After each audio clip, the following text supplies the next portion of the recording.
When Moon? We're going to see a big move this year. We're going to see a big move this year. And it's all setting up. I mean, you can see it. The equities are sniffing it out. The equities are up 15 to 20% year to date with the flat spot price. So they're sniffing it out. We've got gigantic. I mean, URA is a 10-year cup and handle, and the handle itself is a cup and handle. And it just broke out literally about a week and a half ago. Now it's consolidating back around the breakout point. All we need here is for the price to move. And I've already kind of ad nauseum explained why I believe we've seen that consolidation for the price. So it's just going to take a couple of entities coming into the market with decent sized RFPs that will highlight how thin the market is.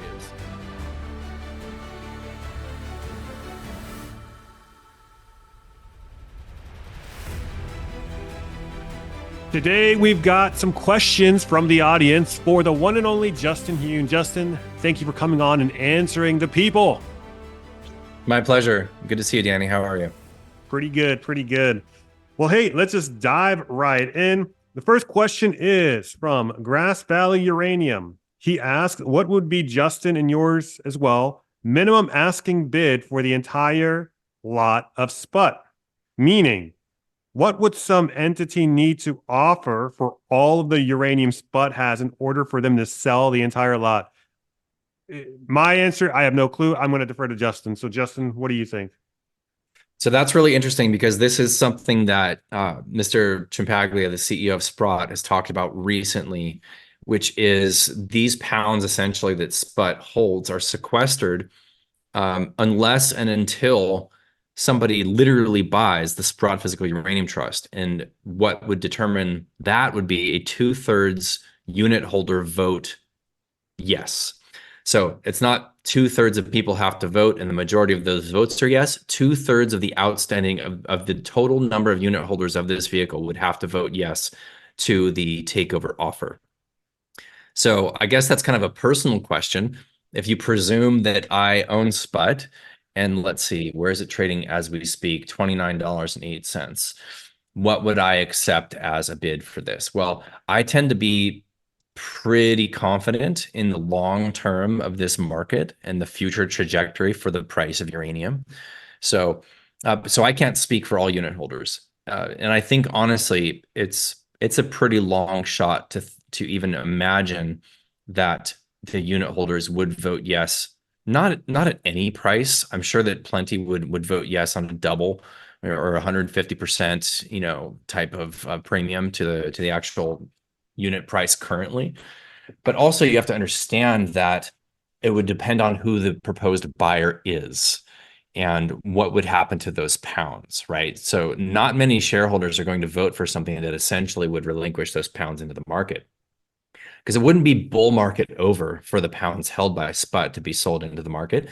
Most likely, the entity taking over this vehicle would be utilizing those pounds as an end user. So whoever that might be, I don't really know. But I don't know. Hypothetically, throw it out there. Let's just say we're trading here at 29. Would I take 60, $70? I'm going to say no. I'm going to say no, because I don't want to see SPUT selling those pounds in the market, ideally speaking. But I don't know what unit holders would vote for. But it would have to be really, really high. And honestly, the signal of that happening would mean something really, really significant to the physical market, because why would you be paying double for uranium? Because effectively SPUT, if it's trading at NAV, is a representation of the physical uranium price. So if they're wanting to pay, $60 per unit for SPUT, that means they're paying $180 a pound for uranium. So what does that actually mean in the physical market? I honestly think I'm not expecting this to happen, probably ever. But as a hypothetical, it would have to be pretty damn high for 2/3 of unit holders to vote yes. Gotcha. All right, next question is from Dan Hamilton. He asks, I know he hasn't recommended selling any uranium stocks yet, but on a run from $17 to $106 a pound, doesn't he think there is other better value sectors to redeploy the wins into? And does he intend on starting to research and cover other sectors? And so let's just go with that portion of the question. Sure, that's a really good question. Well, first of all, the Uranium Insider Service covers just this sector, so the nuclear energy uranium mining stocks exclusively. Now, we have never advocated for any investor to have all of their eggs in one basket. Personally, I have a diversified portfolio. I own a number of offshore oil stocks. I own a number of gold and silver stocks and options. I own a couple of copper plays. Generally speaking, I'm long commodities with very few exceptions, but it is relatively diversified myself. Now, my largest positions, the largest percentage of my investable net worth, let's say, is in uranium mining stocks. And I have the most confidence in that. Whether or not I see more upside in, let's say, copper juniors or silver junior mining stocks doesn't really matter. I'm going for what I feel most confident in. And even at this stage, uranium stocks have had a good run since I've been following this sector. I think that this investment has become unbelievably de-risked and has done enormous bullish things fundamentally since I've been following this sector. I mean, literally just today, the White House put out a what do you call it? A fact sheet and an announcement that they are going to be supporting new nuclear builds in the United States. And they didn't really detail exactly what that would look like, but there's whispers about the US military putting out RFPs to build small modular reactors at military sites in the United States. I mean, this new nuclear in the US was not on anybody's bingo card ever, let alone for the period of time I've been following this sector. So I'm still very, very bullish on the sector. Will we end up eventually covering other sectors? That's something that my partner and I and our team, we have a team of people really that's working behind Uranium Insider, but we've talked about this a lot. At some point, this investment, as all commodities and all investments have cycles, this investment will run its course. Will that be 3 years or 10 years from now? I don't know. We're going to ride it to the end. During that period of time, will we pivot or will we branch out into covering other sectors? Probably that's something that you can look out from us in the future at some point. But right now, we remain 100% focused here because we see this as being still a very long-term investment from this stage. Yeah, kind of a similar question from Metalman U308. He asks, a prominent former Sprott Peep name whose name rhymes with Rambo has suggested uranium has run and now big gains are in silver. To my recollection, if you missed the 20 to 2021 run up, you missed out on 10x gains and more. Sideways actions the last 3 years. How much meat is left on the bone? I think there's a pretty good amount of meat left on the bone here. Right now, we're at what I think is the tail end of a consolidation in the price of uranium. There's various reasons for that, in my opinion. We've gone up from $50 to $106 in the past 9 months. It peaked out at 106 in February. It's pulled back to 84. Now it's been going sideways for about 6 weeks. The market is relatively quiet. There's multiple reasons for that. That's going to end. The reasoning for that quiet market are temporary phenomena, and that's going to end. And the demand side is so strong and growing. That's what's really going to be driving this. So we've gone from the investment thesis mainly being a supply constraint environment. So we had all of the nuclear reactors operating in the world. You can model out how many of those will be operating in the next 5 or 10 years. Model out the reactors under construction, hitting the grid, the demand for all of that, and then pencil that in. And then you say, okay, here's where the demand is at, growing 1 or 2% per year. Yet supply is really constrained. The price is still relatively low compared to the average cost of production. We need X price in order to bring to incentivize new mines to come online. New mines are notoriously slow to come online in the uranium sector, which is absolutely true. So the story was more supply constrained, and it still is, but now it's supply constrained and demand driven. The demand growth has gone from a projected 1 or 2% compound annual growth rate per year back 2017, 18, 19 to now we're looking at 4, 5, 6% per year compound annual growth rate for demand. So not only are we seeing the reactor builds increase in pace currently, the Chinese have 27 reactors under construction right now, 27 reactors currently being built. I just mentioned the new nuclear potential in the United States. That's something you can't pencil in as demand tomorrow. But the military is talking about these SMRs. They want them to be operational by 2030. Will they be able to pull that? I don't know. But the big thing is life extensions, and the growth of electricity demand is really what is de-risking this thesis more than anything. Electricity demand and electricity usage is growing in the United States for the first time in 20 years. Electricity demand has been flat for 20 years. Why? Even though the GDP has been growing in the United States, you have energy efficiency elements that have slightly reduced that electricity usage, even with a backdrop of GDP growth. So now we have electrification of vehicles, electrification of heat and cooking, not across the board, but it's moving. That's the trend, right? Electrification of everything. And this enormous growth of data centers, especially that are AI data centers. They consume an incredible amount of electricity. And we're seeing a coupling of data center electricity demand and nuclear generation. All of the nuclear utilities in the United States are looking into new nuclear builds. We believe that we're going to see in the next 12 months actual applications for large nuclear construction projects from a number of US nuclear utilities. And that's going to be an incredible signal, not only to this market and this thesis, but just to the world as the largest nuclear market in the United States that has been shutting down reactors on balance for the last 25 years is going to reverse course and go in the other direction, start building. So how much meat on the bone is a difficult thing to say. Is this a contrarian bet where you're buying a hated sector that has been hated for a long time and you're betting on it just turning to maybe just bad? No, this has gone completely the other direction. Has the easy money been made? Sure. We're not in the first inning, right? But what is easy? Is it easy to buy stocks in a contrarian manner and hope that things turn around on a fundamental thesis that nuclear is going to pivot? That wasn't easy. I can tell you that. So where are we at now? Now we have a trend. We have a technical setup for the various ETFs and a number of stocks in the sector. We have a lot of momentum and we have incredible demand growth. So I would argue it's a much easier investment now. How much meat is left on the bone? I can't tell you that. I don't know how long this investment is going to run. I believe it's going to run at least another 3 to 5 years, and it could potentially be longer. It could be kind of super cycle material based on these themes that are moving the demand picture up in this current environment. All right. So next question from Al.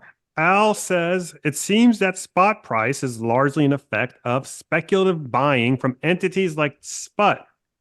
If you can provide some more color on any available term pricing. More color and term pricing. Well, first of all, I'll respond to the first comment, which wasn't really a question.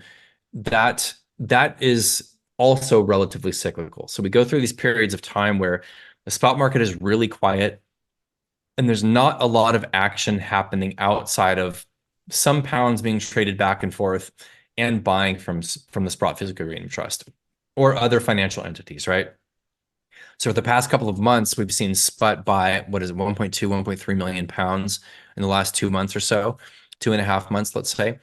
And that's been one of the larger, let's say, end users. So these aren't pounds being traded. These are pounds being purchased. That's usually by a financial entity or a utility. Or in some cases, a trader if they actually have commitments for deliveries, right? That doesn't happen as much as it used to. So during periods like this, where it's very quiet, yes, it does seem like SPUT's really the only thing that's happening in the spot market.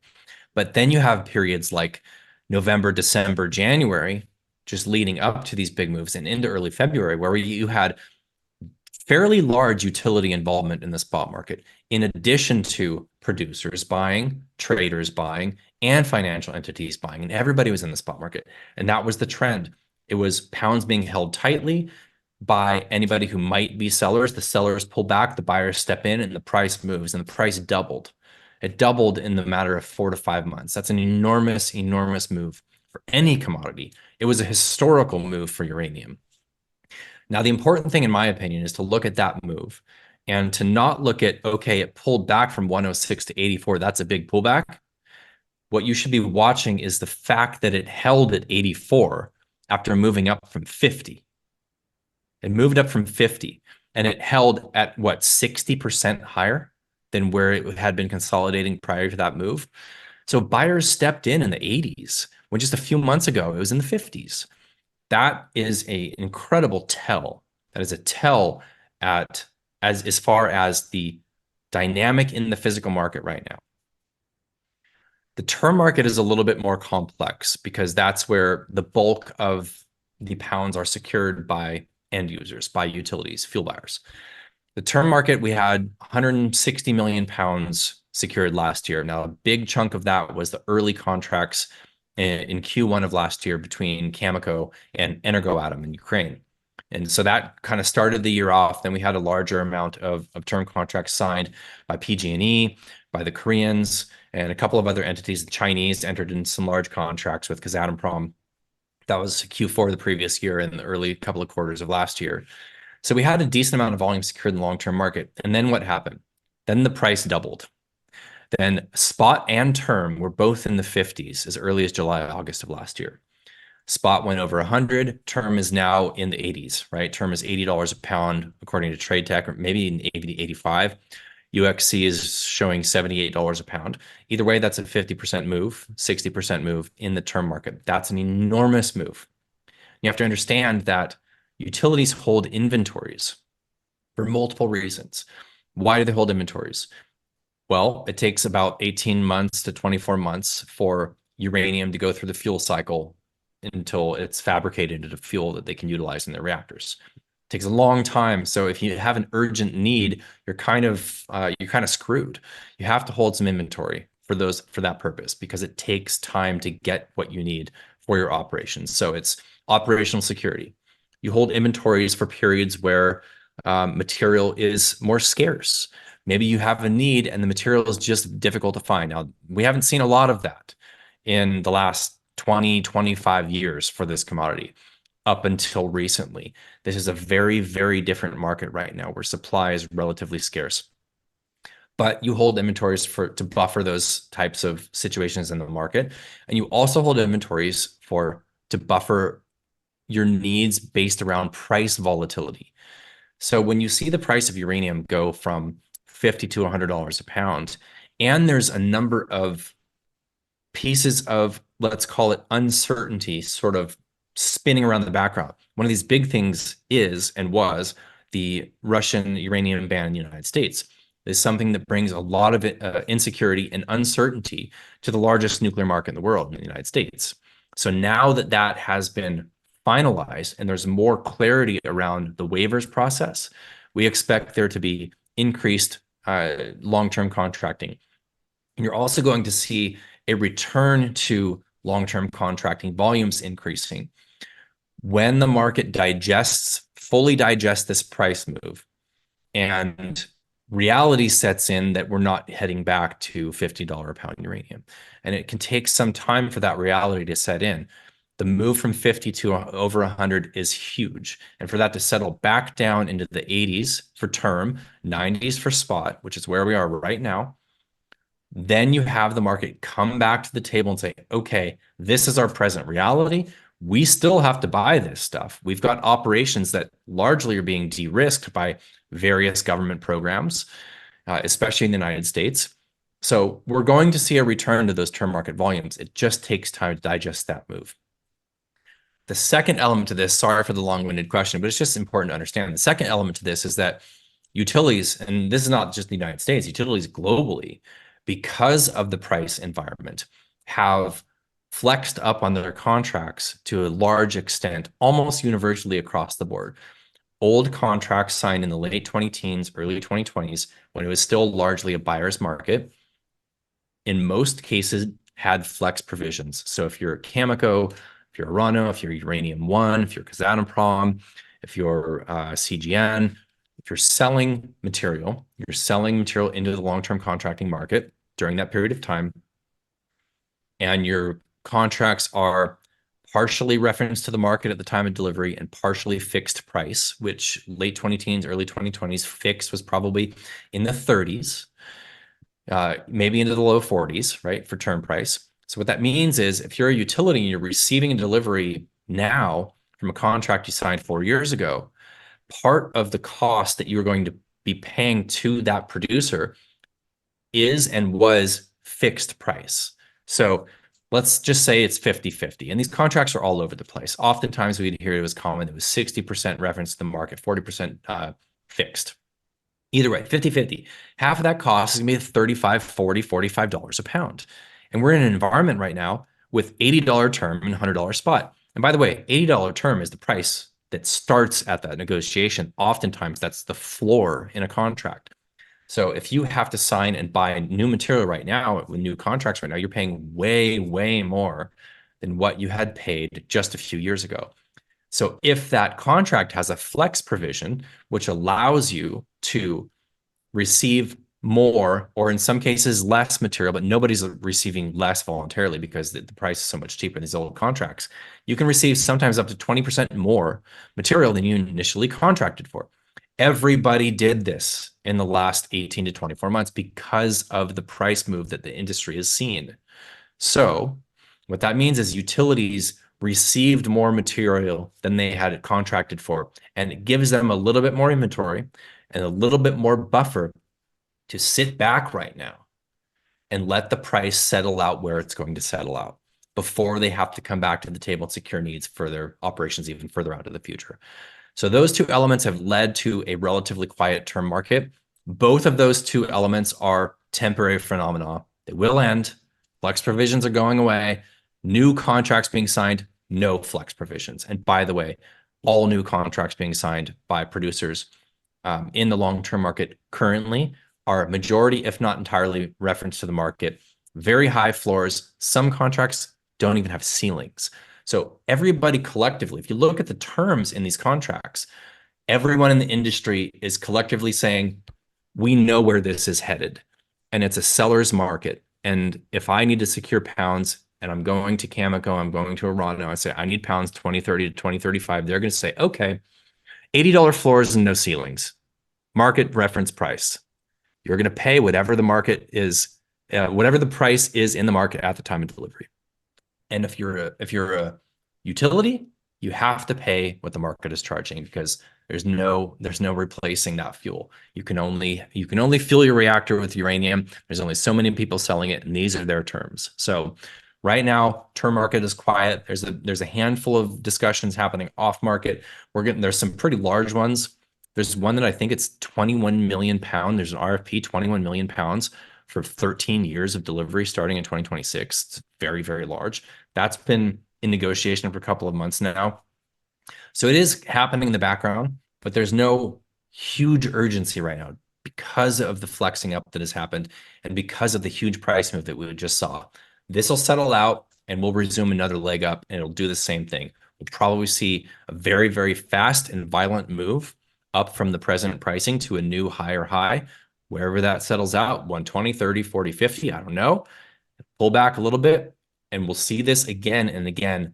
In the next few years, we're going to see legs higher, pullback, consolidation period, leg higher, pullback, consolidation period. I think that's what we're going to see multiple times in the next few years. Wow. Wow. Well, that was a complete masterclass, Justin. I've got to give it to you. I mean, you run the world's only solely focused uranium newsletter for a reason. Can't recommend your newsletter enough. Link to that is down below. I use you like I would a research assistant or as a research analyst. You know, the way I've always kind of described your service is that, you know, if I'm the CEO of my portfolio, you guys are kind of like my outsourced R&D team. So I may not have the time to do the in-depth, thorough research that you guys do, but that's what you're here for. And I don't have to agree or completely with the entire analysis, but the point is, I can get the analysis. I don't have to spend the time and, you know, read through all the different facets of information that you do. So I highly recommend Uranium Insider down below. Okay, let's go on to our next question. It is from Andre Holmberg. He says, ask him about conversion. What is the capacity and how has it grown last 2 years? And how does he expect capacity to grow in the coming 2 years? Where is conversion capacity increasing? Why is it taking so long? And is the price signal sufficient? Price signal is getting there. Conversion capacity has not grown very much in the past few years. The Chinese are building some, but that's primarily for internal use based on their unbelievably large build-out program. Port Hope has expanded a tiny amount, but they have some physical limitations at that location. The French have discussed potentially expanding conversion, just take some time. The most likely to expand is going to be ConverDyn in the United States. And the reason for that is that they have the expansion capability relatively quickly, relatively low cost to be able to do so. And the recent funding that was unlocked via the Russian uranium ban. So it's 2.7 billion that the US is already starting to kind of pull funding from other sources as well and build that up into a larger number. The last we heard of 3.4 billion that's going to be in support of the United States domestic nuclear fuel cycle is going to have some allocation for supporting conversion. Now, ConverDyn is tricky. Why? It's owned by Honeywell. So this conversion business is a drop in the bucket for Honeywell's overall business. They don't really care about it. They don't put any sort of priority into that conversion business. This also was a facility that just restarted last year and went through and I'll quote the ConverDyn representative at the NEI conference last October.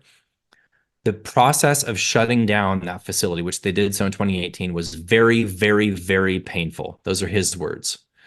So the expansion of conversion, globally speaking, that led up to the dirt low prices in the mid 2010s caused them to have to shutter that business for a temporary period of time, which they did for 5 years. It was closed down for 5 years because the prices got too low. So they are very concerned about expanding only to kill their own business again. And they're not going to do that unless and until they have sufficient long-term conversion contracts at very high prices, which you could argue the prices that we're at right now are likely close, if not already there, at the incentive to expand. But they want to have sufficient contracts in place at those prices before they're going to make that expansion. But either way, they are signing some of those contracts. They have not given the market the signal that they have enough of those contracts to voluntarily make that expansion. They have not announced that. But if we do see government RFPs for UF6 come out in support of domestic conversion, and the government, Honeywell is a government contractor. So if the US government says, we need more domestic conversion, here's the money, do it, it's probably going to happen. So that's the most likely, let's call it near-term expansion of conversion. Orano has hinted at it. I do think we'll see Orano expand. But of course, the Russians still have, the biggest contributing capacity in conversion, and they'll have plenty of business coming from China and the BRICS countries around the world. So they don't need to expand conversion. They haven't announced that they will. The most likely expansion will come from ConverDyn, and hopefully we will hear about that relatively soon now that this funding has been unlocked. Why? Because enrichment is more difficult and more expensive to expand. And you can synthetically expand enrichment by overfeeding and actually running the material through the process of enrichment faster, utilizing more feedstock. The feedstock is UF6. There's no UF6 for sale. We need more conversion in order to overfeed on the enrichment side of things. So an expansion of ConverDyn or any other conversion facility, even if it takes another year or two. But ConverDyn can go from, I think they're at, if I recall correctly, 7,000 tons per year now. They can go to 12-ish or maybe a little bit more, 1,000 tons per year. Less than 150 million capex year to less than 2 years to expand. So relatively fast in this industry to do so. But again, we have not heard any official announcement. This is a lot of speculation on my part. It's still a bottleneck, but apparently that bottleneck is functioning sufficiently to service the industry based on the present needs right now. It will have to be expanded, especially in the West. Okay, next question. I think you've already answered this, but a uranium supply and demand update. And this is from Harris Rubin Reut. Just general update and supply and demand. I think there's no further detail. So the demand based on just simply the reactor burnup rate is roughly 180 to 180 million pounds this year. And the thing that really swings that number is you have to bake a lot of assumptions into coming up with this figure. One of those assumptions is enrichment tails assays. And without getting too deep into the weeds on this, you have to make a tails assumption to make a calculation on demand. So the tails assumption that leads to 180 million pounds is relatively low. Yes, we still have operational tails in the low to midpoint twos. In the West, that's higher than it has been over the past decade, significantly higher. But the transactional tails are much, much higher. So if you're signing a new enrichment contract with Urenco or Orano, you're signing contracts in the high point twos, low point threes, which is a lot more uranium demand to fulfill into those contracts. So you have to make an assumption on those tails. Year over year, we see the overall average between operational and transactional tails rising year over year until we see significantly more enrichment capacity expansion. Urenco already has announced that they're expanding their capacity. It's not going to be very much, and some of that capacity expansion is to replace older capacity that's going to have to come offline. But until we see significantly more enrichment in the West, we're going to see higher tails than the transactional and increasingly on the operational side. The limitation for the operational tails rising is the availability of UF6. So there's not a lot of overfeeding happening. It's a little bit. Underfeeding in the West is gone. That was secondary supply, minimum 10 million pounds a year. That's literally not there any longer of supply coming from secondary sources. So burn up this year, 180 to 185 million pounds. Now, that does not include any amount of inventory restocking. That doesn't include financial demand. And so those two things alone are sort of these wild cards. They're not zero. We've already seen SPUT buy 1.5 million pounds this year. Some other financial entities have bought a little bit of pounds as well. So that demand likely, I believe UXC has the expected demand from all sources this year, north of 195 million pounds from all sources. On the supply side, we're looking at about 150 to 155 million pounds will be produced out of the ground this year. You have to add a bit for secondary supply, probably 10 to 15 million pounds of secondary supply. That's not inventory drawdown. That's underfeeding and tails re-enrichment, primarily coming from Russia. That'll be sold into Russia's export program into China largely. So on balance, let's say 165 million pounds primary and secondary sources with 195 million pounds primary and secondary demand. We have a minimum of a 30 million pound shortfall this year. Supply is responding.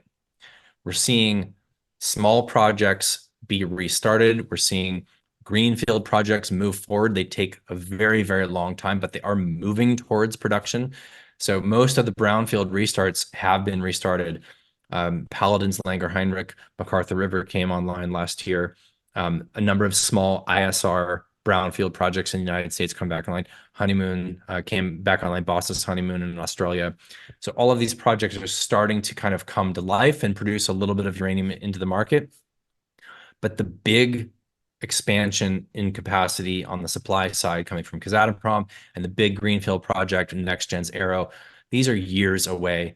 These are the projects that really move the needle on the supply side that the industry is really praying to their lucky stars that they do come online in a relatively decent time frame.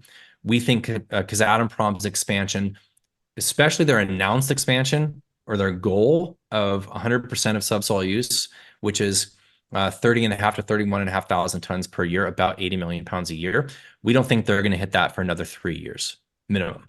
They're going to need this new sulfuric acid plant that they're just starting to construct right now to be operational and providing acid to their projects. So we don't think they're going to hit that 2027, 2028, and that's kind of best case scenario. And then NextGen's Arrow is the other wild card. It's, they're in process. They're doing everything, pretty much by the book to get that into development. They're moving it along as easily and as quickly as it possibly can in Canada. But I don't think anybody expects them to hit their timeframe goals. And they say that they could be producing yellow cake by the end of 2027. I don't think there's a single person in the investing world that believes that's going to be the case. So even the banks that are covering the stock are saying 2029, 2030. And that's probably best case scenario. This is this is the largest uranium mine ever built in terms of annual capacity. I mean, we're talking 28, 9 million pounds produced in the first 5 years. So this is a huge undertaking to build this mine. And I have a feeling that it's going to see delays along the way. Not because that's a unique insight into this particular project. It's because every single uranium mine that has ever been built has been delayed along the way.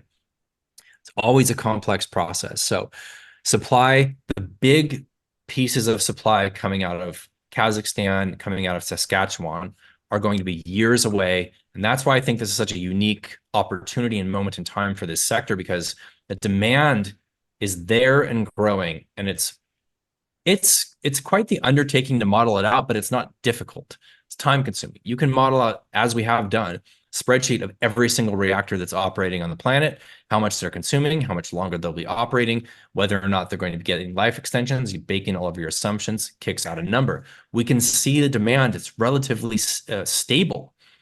The supply is the question mark. So we have this period of time until we have Phoenix and Arrow and DASA and Kazatomprom's expansion. When all four of those things are happening, supply starts to just kind of touch the demand.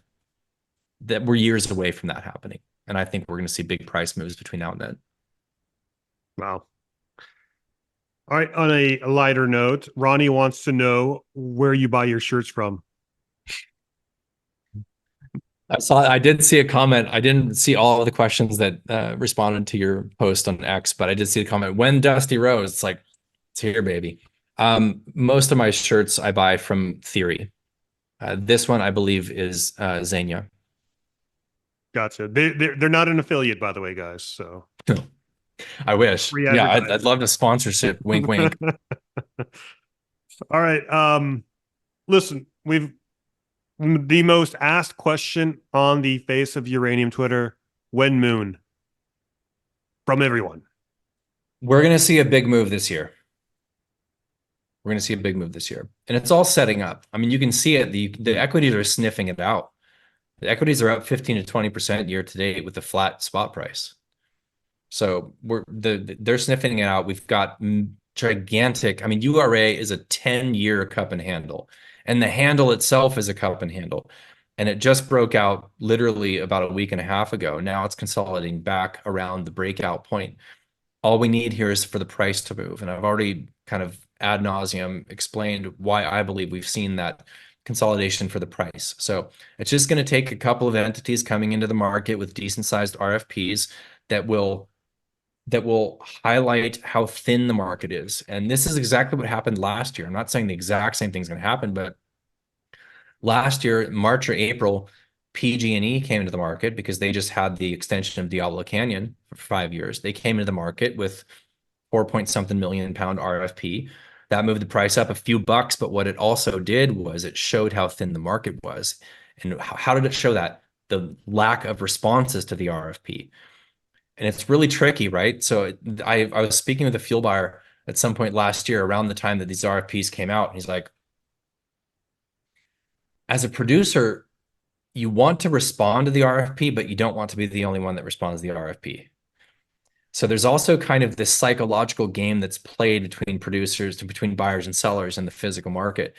So when you have a large RFP come in, you sort of want to have a number of sellers kind of collaborate in filling that RFP. So it doesn't look like, oh, nobody except for this guy is selling. But that RFP kind of signaled the thinness in the market. The price jumped up a few bucks. Then about 3 months later, we had the South Koreans come into the market. And the South Koreans, rather than saying kind of like PG&E said, okay, we need this much uranium and we need it by this date, give me your offers. South Koreans came in and said, this is what we need. Here's our delivery dates, and we're willing to pay this. And the market kind of just laughed it off. Nobody responded and said that they would be willing to fill their price requirements. So they had to come back to the table, raise those requirements. They eventually got filled. But those two elements were big catalysts that led to the price move that started in July and August. So all it's going to take is a little bit of buying pressure, and that will happen at the end of this consolidation. There's a couple of things to keep your eye on that are neutral to bullish. What is neutral? Neutral, I wouldn't say bearish, but seasonality does come into play some years, and some years it does not. So most years, the summertime is quite slow for uranium nuclear fuel buyers. So you're talking about July, August, usually very, very quiet. And usually that quiet period corresponds to a pullback in the equities, right? June, July is usually a pullback. Well, this year could be a little bit different, and it doesn't happen every year, but this year could be a little bit different. Why? We've just had this Russian uranium ban, which has stirred things up a little bit in the market. We also have the World Nuclear Fuel Markets Conference happening a week from today, right? Or a week from yesterday. This is a major industry event, and it's likely going to bring a lot of information and understanding to the global nuclear industry based on what is going to be shared during this conference. I will be in attendance for this conference. So if you are watching this and you're a member of our service, you're going to hear about it following the conference and the key takeaways from that conference. But I think that's a decent catalyst for the industry. Plus, the finalizing of this ban gives clarity to the industry. So we should see some further buying happening, even potentially into the quiet parts of this year. But either way, my confidence in a big move this year is very, very high. So this consolidation period kind of continues, but it is very curious to see the equities kind of sniffing something out here and performing very, very strongly year to date. All things considered, that uranium is actually flat. It's down 50 cents on the year, spot uranium. But everything else in the fuel cycle is up. The term price is up. It's all moving in our direction. Yep. All right, Justin. So where can people find you? uraniuminsider.com is our website. I'm also on Twitter/X decently frequently, less so of late, but still there. You can find me on there. That's primarily it. Excellent. Well, as always, guys, be sure to like this video, comment down below. Let me know what you think of any of Justin's answers to your questions. If you asked a question and we didn't get to it, I apologize, but we just ran out of time. I asked the questions that kind of showed up at the top of the Twitter feed. So there's always that. Be sure to follow me on Twitter. You never know when I might pose another one of these threads where I ask you guys to ask the guests a question. So it's always good to follow me on Twitter. And yeah, check out Uranium Insider, link down below. And I will see you next episode. Thanks for coming on, Justin. It's my pleasure. And thank you guys for watching.